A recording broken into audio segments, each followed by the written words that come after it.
청소년 일탈 행위를 조장한다는 룸카페 논란 한창인데요.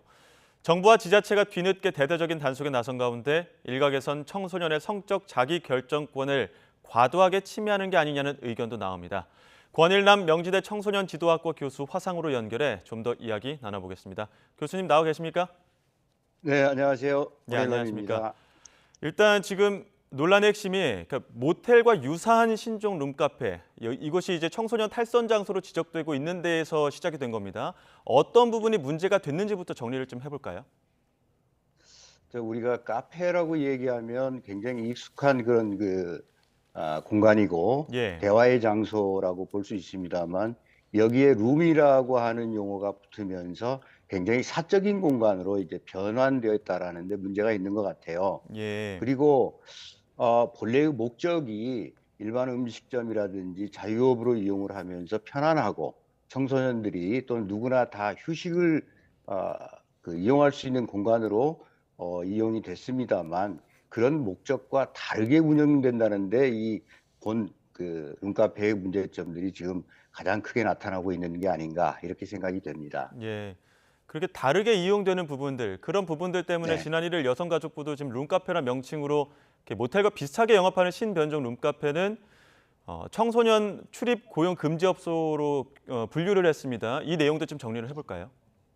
네, 청소년 출입 고용 금지 업소는 뭐 아시다시피 2013년도에 예, 그 멀티방이라든지 여러 가지 사회적으로 문제가 됐던 그런 문제점을 좀 규제하기 위해서 고시를 했던 겁니다. 사실 규제라고 하는 것은 현행 법에서 제한을 하기 어렵기 때문에 어떤 일이 발생한 이후에 사후에 대책을 마련할 수밖에 없습니다. 선제적으로 대책을 만들기 어렵다는 거죠.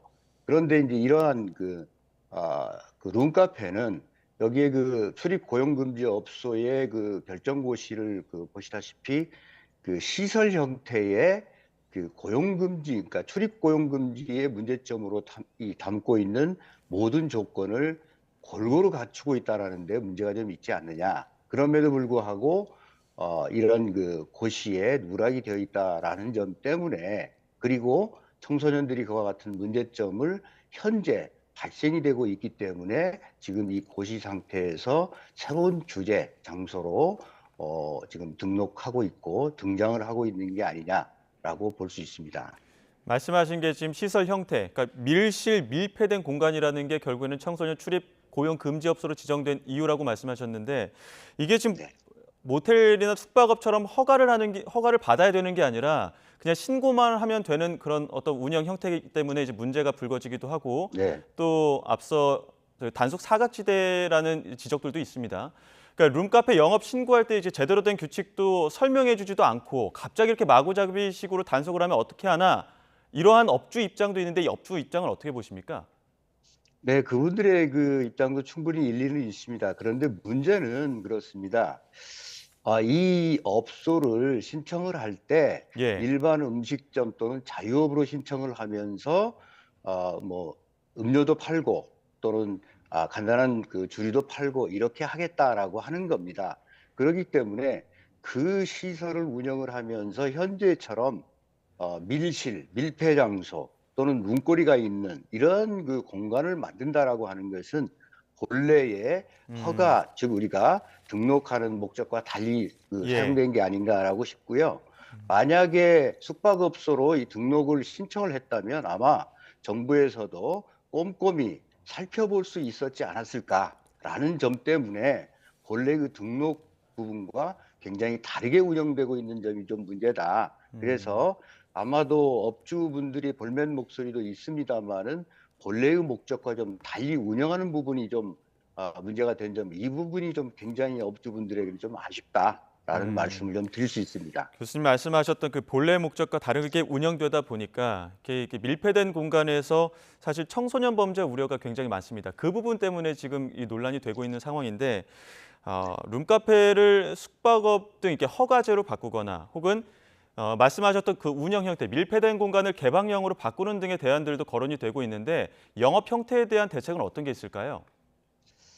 예, 룸카페가 사실 건강한 목적으로 사용이 될 수 있으면 굉장히 잘 운영될 수 있다고 보여져요. 그래서 예를 들어서 밀실 형태를 좀 투명한 형태로 바꾸거나 아니면 꼭 우리가 이 폐쇄된 공간의 룸 형태로 그리고 아무도 못 들어가게 만들어 놨다라고 하는 것은 누구나 봐도 이것은 좀 다른 목적으로 사용될 가능성이 있기 때문에 그와 같은 그 공간을 좀 더 개방형 형태로 갖추는 것, 그리고 또 꼭 그 성적인 어떤 목적만이 어떠한 그 욕구를 푸는 부분이 아니기 때문에 좀 업주라든가 그 시설 운영자 측면에서 좀 건강하게 활용할 수 있는 방안을 좀 같이 고민하는 게 필요하지 않을까, 이렇게 좀 생각이 됩니다.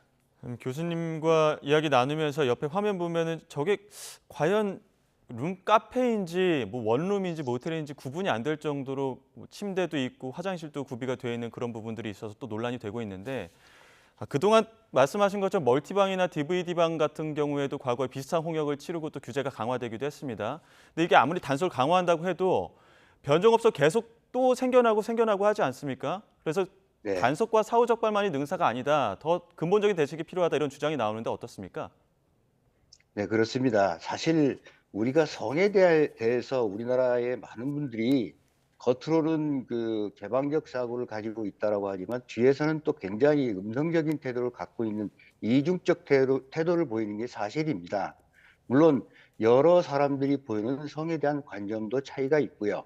그렇기 때문에 이제 이와 같은 룸카페라든지 여러 가지 변종업소에서의 이 청소년들의 일탈 또는 뭐 비행에 대한 문제를 많이 거론한다라고 하는 것은 그만큼 이제는 우리 사회가 청소년의 성에 대해서 어른들도 같이 고민하고 그리고 올바른 성교육을 좀 생각해보고 또 좀 같이 대안을 만들어보는 이런 사회, 이런 어떤 시간이 충분히 되었다, 이런 생각을 좀 말할 수 있습니다. 그리고 청소년들이 보여지는 이러한 모습들을 무조건 나쁘다라고 바라볼 게 아니라 왜 그런 곳에 갈 수밖에 없었는가, 또 청소년들이 정말 갈 곳이 이거밖에 없는가라고 하는 이런 시각으로 좀 바라봐 주셨으면 하는 이런 아쉬움도 좀 남습니다. 음, 그렇죠. 지금 청소년에게도 성적 음, 자기 결정권도 있고, 반대 이렇게 일방적으로 억압하다 보면 또 결국에는 청소년들을 음지로 모는 것 아니냐, 이런 지적들도 나오긴 네. 했는데요. 그러다 보니까 억압보다는 제대로 된 교육이 필요하다, 뭐 성교육이라든지 이런 교육들도 필요하다, 아니면 사회적 분위기가 좀 만들어져야 된다, 이렇게 지적들이 나오고 있는데 이 부분에 대해서 어떻게 보십니까? 네, 성교육은 우리가 그 지금 학교에서도 굉장히 그 핵심적으로 열심히 하고 있습니다. 하지만 좀 더 파격적이고 좀 더 나은 성교육, 좀 더 다른 나라와 비교해서 급진적인 성교육을 할 경우에는 우리 학부모분들이 굉장히 그 거부 반응을 많이 가지고 있는 게 사실입니다. 예. 그렇기 때문에 학교에서 성교육을 열심히 하려고 해도 좀 더 보수적이고 또 좀 더 음성적으로 변해가는 것은 사실인 것 같아요. 그래서 우리 학부모님들께서도 또 성교육을 좀 더 나름대로 개선되게 해줄 수 있는 분위기를 만들어 주시고 음. 학교에서도 성교육 시간에 학생들이 잠을 자지 않도록 좀 더 어떻게 하면 즐겁고 핵심적이며 자기 책임 그리고 성적 자기 결정권이 꼭 성행위로만 이어지지 않도록 하는 이런 부분에 대한 어떤 책임성과 교육도 좀 강화시키는 게 필요하지 않을까, 이렇게 예. 생각이 됩니다. 예, 어른과 청소년들이 어떤 그런 성교육에 대한 인식을 같이 공유하고 또 공감하는 그런 부분들이 좀 필요할 것 같습니다. 네, 지금까지 네, 권일남 명지대 청소년 지도학과 교수와 이야기 나눴습니다. 교수님, 오늘 말씀 고맙습니다. 네, 감사합니다.